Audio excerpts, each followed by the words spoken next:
So we've got this great perch up here, Tommy. So we've seen the record crowds. I mean, so many fans here over the weekend, every single day. It's been packed for players like Alex Eala, Joao Fonseca, seeing the Filipino fans, the Brazilian fans. Have you ever seen anything like that in terms of their commitment to those players? No, but that's fantastic to see, right? It's all about the growth and the evolving in the tennis world. You know, it's such a global sport. So seeing that and even watching Fonseca last night against Sinner, which was, you know, maybe the best hitting match so far of the tournament on the men's side, and seeing the Brazilian fans. I mean, that's what you kind of want. You know, you want that new atmosphere. Same for Eala, having all the Philippine fans from coming, you know, to support her. It's fantastic. And, you know, supporting the young, the next generation. Tommy Haas has just openly acknowledged something that the tennis establishment has been quietly brushing aside for months. The Indian Wells tournament director sat down with Tennis Channel and essentially declared that Filipino fans are unlike anything he has ever encountered in his entire time in the sport, and that time spans several decades. When a former world number 2 begins speaking with that kind of genuine enthusiasm about crowd passion and commitment, it is a clear signal that something truly significant is taking place. And so the question that everyone in the tennis world is now asking is this: did Filipino fans just compel tennis to finally open its eyes and pay attention, or has the sport simply been asleep at the wheel this entire time? Tommy Haas, great to see you, Tommy. Steve, Chris, great to see you. And congratulations from my side. It's always great to see you guys first thing in the morning on Tennis Channel, doing such an amazing job, you know, talking about this fantastic tournament, you know, analyzing all the players and everything. So it's great to have you back. Hope you're having a great time so far. Yeah, always we appreciate that. I have to. Tommy, we normally talk to you before day one, before this tournament's even started. So 1 week in, what stood out? What's been your greatest joy and biggest headache so far? It's always a joy, and you know, my head is obviously full and fogged up with a lot of things going on in the past you know, week and a half or so. But listen, these are my favorite 2-3 weeks of the year as well. Being out here in the Indian Wells, this is, you know, obviously such a unique tennis experience. Always part you know, looking for, you know, new things that we can obviously implement for the fans, for the players. And so far, it's yeah, the biggest headache for me probably will be mostly the scheduling. You know, scheduling can be quite complicated at times, but you know, we always try to find the best way possible to make sure that the fans get to see everyone, hopefully, throughout this 2 weeks. Let's establish something important from the start. Tommy Haas is not some anonymous commentator throwing opinions around on social media. This is a former world number 2, a multiple Grand Slam semifinalist, and someone who has been immersed in professional tennis long enough to witness every trend, every hype cycle, and every so-called next big thing rise and fade. Today, he serves as tournament director at Indian Wells, one of the most prestigious events outside the 4 Grand Slams. When a person of that background and credibility steps in front of a national television camera and declares he has never witnessed fan commitment quite like what Filipino supporters showed up with for Alex Eala, that is not merely a compliment. That is a confession. Here is what actually unfolded at Indian Wells. Tennis Channel's Steve Weissman asked Haas directly about the record attendance figures and the packed stadiums surrounding players like Eala and Joao Fonseca. He specifically pressed Haas on whether he had ever witnessed that level of devotion from a fan base before. Haas answered with a flat and immediate no, then quickly followed it up by calling the whole thing fantastic to see. That is polished tournament director language for saying this caught everyone completely off guard, but we are going to smile and act like it was always part of the plan. It is worth taking a closer look at exactly what Haas said, because the details matter. He spoke about growth and evolution within the tennis world and described it as a global sport, which sounds admirable until you consider that tennis has been repeating that same claim for decades while continuing to orbit the same handful of countries. The marquee tournaments are planted in the United States, Europe, and Australia. The players who command the most coverage and marketing resources overwhelmingly come from those same regions. And then Alex Eala arrives from the Philippines with an army of passionate supporters, and tennis responds as though this represents some groundbreaking and unexpected development. The most revealing moment came when Haas brought up the Fonseca and Serbi match, calling it perhaps the finest display of hitting on the men's side throughout the entire tournament. He mentioned the Brazilian contingent in the crowd and praised the electric atmosphere before pivoting almost immediately to Eala and the Philippine supporters, as though the two phenomena were inseparable in his mind. And honestly, in the minds of everyone currently running the sport, Eala and Fonseca probably do represent the same broader wave, what Haas himself described as the young generation energizing the tennis world. That framing is interesting, however, because Eala and Fonseca are actually doing very different things. Fonseca is traveling a fairly conventional road. He is a gifted young player from a country that carries some tennis history, climbing the rankings, defeating top opponents, and drawing comparisons to the next wave of elite stars. That is standard tennis progression. The sport understands that story and knows exactly how to tell it. Eala is writing an entirely different kind of story. She is pulling an entire country that tennis had barely registered into the center of the conversation. The Philippines does not have Grand Slam champions. It does not carry a deep legacy in the sport, but it has 110 million people who are completely and utterly captivated by Alex Eala. And those people are physically showing up in the California desert, filling seats, generating noise, and making themselves impossible to overlook. That is not evolution. That is revolution. And Haas understands that perfectly well, which is exactly why he kept reaching for the word fantastic, because it genuinely is fantastic for tennis, not because anyone planned it or cultivated it or did a single thing to bring it about, but because it is happening regardless, and they are wise enough to recognize something valuable when it lands in their lap. Filipino fans are not simply supporting Eala. They are fundamentally changing what a tennis tournament looks and feels like from the inside.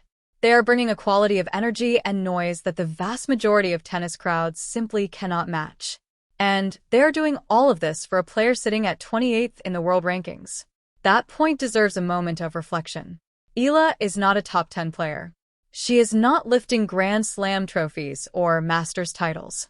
Her run at Indian Wells, which included victories over Shnaider and Coco Gauff before falling to Linda Nosková in the fourth round, was genuinely impressive, but not the sort of deep run that typically generates this magnitude of attention. Gauff is ranked higher. Nosková is enjoying a stronger year. But neither of them had Tommy Haas sitting down on television to discuss how their supporters represent something he has never encountered before. The reason is straightforward. Filipino fans do not only show up when Eala wins. They simply show up. They are there when she is competing on outer courts far from the main stadium. They are there when she enters a match as the underdog. They are there when she loses. That is exactly the variety of loyalty and commitment that tennis has been desperately trying to manufacture through marketing campaigns, player development initiatives, and promotional strategies for years. And here it is, completely organic, completely authentic, and flourishing without any assistance from the tennis establishment whatsoever. Haas also brought up Victoria Mboko during the interview, which was a smart and deliberate move. Mboko is another young talent performing well and representing the next generation of the sport. But in all honesty, Mboko does not possess what Eala possesses. She does not have an entire nation treating her match schedule like a series of national events. She is a terrific player with a genuinely bright future ahead of her, but she is not transforming the atmosphere inside tournament venues. That distinction is precisely what makes Eala singular, and that distinction is what Haas was truly acknowledging throughout the conversation. The entire interview was essentially Haas attempting to process and make sense of what is happening while simultaneously positioning the tournament as a welcoming and forward-thinking host. He kept returning to phrases like "that is what you want," and "that is what it is all about," as if Indian Wells had somehow anticipated and engineered all of this.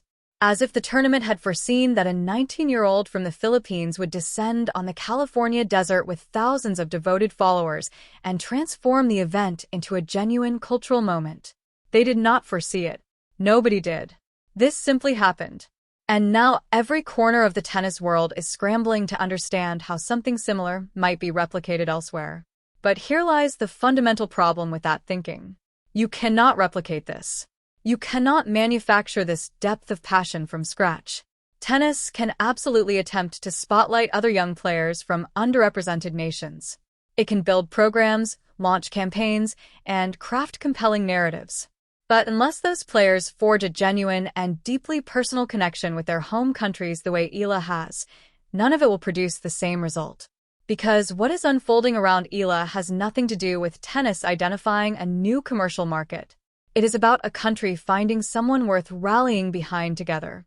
The Philippines did not choose Eala because the sport instructed them to. They did not choose her because she is ranked number 1 or because she has a Grand Slam title on her resume. They chose her because she represents something far larger than any of those credentials. She is proof, living and visible proof, that Filipino athletes can stand on the grandest stages in global sport and compete at the very highest level. She is someone that children across the archipelago can genuinely aspire to become.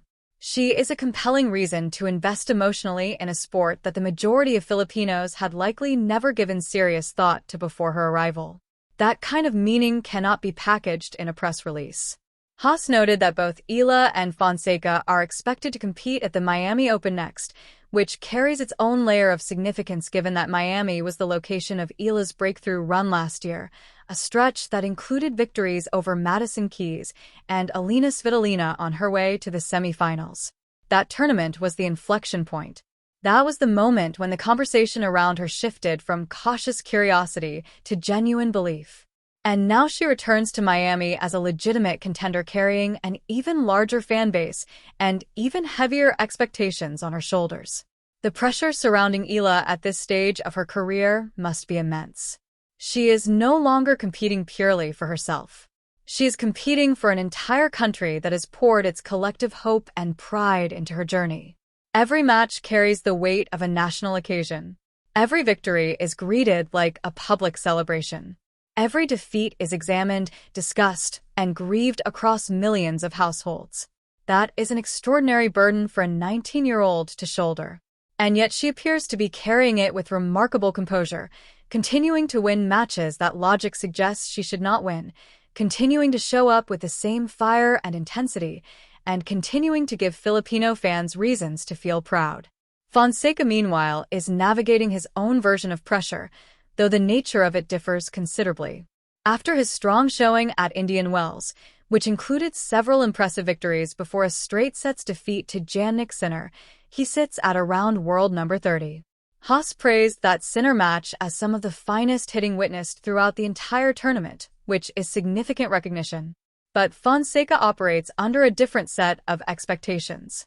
His pressure is about fulfilling a promise that everyone in tennis already believes he will eventually keep. Hers is about carrying a nation that never expected to be here at all.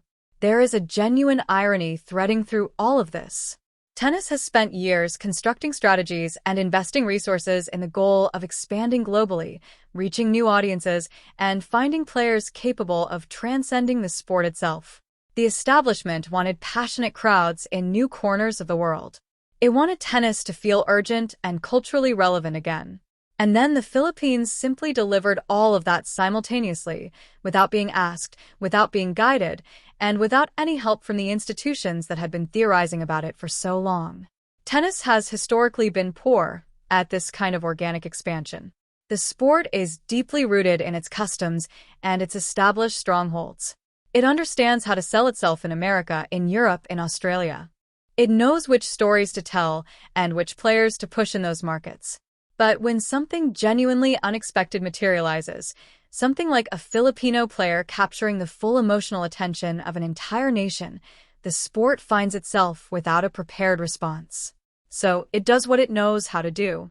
It praises the moment warmly and hopes it continues and quietly tries to position itself as a contributor to something it had no real hand in building. Haas speaking so enthusiastically about wanting that new atmosphere is a particularly telling detail because Indian Wells did not build that atmosphere. Filipino fans built it. They arrived with their flags and their chants and their absolute refusal to be anything less than fully present. They turned Eala's matches into unmissable occasions. The tournament simply provided the courts and the gates, which is its job, but it would be a considerable stretch to frame that as vision or foresight on the part of the organizers. The ongoing comparison between Eala and Fonseca persists because both are young, both are ascending, and both are injecting fresh energy into a sport that was hungry for it. But their trajectories could not be more different in character. Fonseca is scaling the rankings in a manner that feels legible and familiar to everyone who has followed tennis for any length of time. He is defeating top opponents, refining his craft, and following a well-worn blueprint toward the elite tier of the game. Eala is operating without a blueprint entirely. Her popularity vastly outpaces what her current ranking would conventionally warrant. She is attracting people who had never previously felt any connection to tennis. She is making the sport matter in a place where it simply did not matter before. And that is ultimately the deeper meaning behind what Haas articulated when he spoke about evolution and growth. Tennis needs Eala considerably more than Eala needs tennis.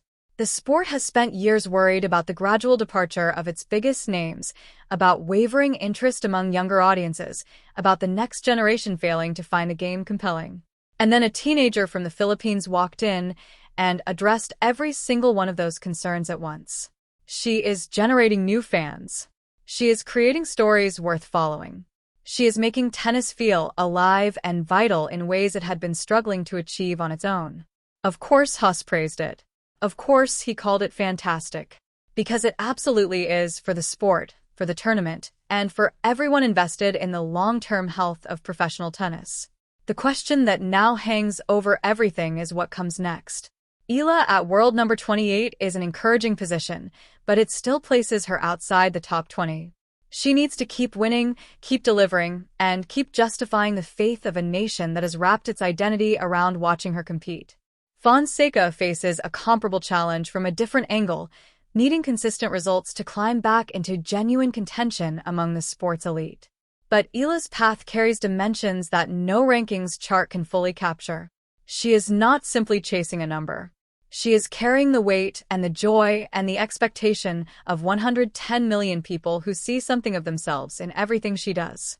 Every interview, every post-match moment, every decision she makes in public carries a significance that no other player at her ranking level comes close to experiencing. And based on everything that unfolded at Indian Wells, and based on every word that Tommy Haas placed on the record in that television interview, she is handling all of it with a grace and a steadiness that has left even the most experienced figures in the sport genuinely impressed. The real and lasting irony is this. Tennis spent decades constructing programs and strategies designed to manufacture precisely what Eala and her supporters have built entirely on their own. The sport wanted passionate crowds. It wanted global reach. It wanted players who could step beyond the boundaries of athletic competition and become genuine cultural symbols. It wanted tennis to feel important again in places where it had never truly taken root. And it received all of that, just not from the direction anyone was watching. So when Tommy Haas looks into a camera and tells the world that he has never seen anything like the commitment Filipino fans brought to Indian Wells, take him at his word. Because he genuinely has not. Nobody in tennis has. This is entirely new ground. This is what it looks like when a sport unexpectedly collides with something real, something organic, something powerful enough to change the conversation entirely. And the wisest thing tennis can possibly do right now is precisely what Haas demonstrated in that interview. Acknowledge it fully, celebrate it loudly, call it exactly what it is, and then step aside and allow it to breathe and grow on its own terms. Tommy Haas said what everyone in tennis has been quietly thinking. And now the sport must reckon honestly with the fact that Filipino fans did not just show up at a tournament. They arrived and changed the game itself.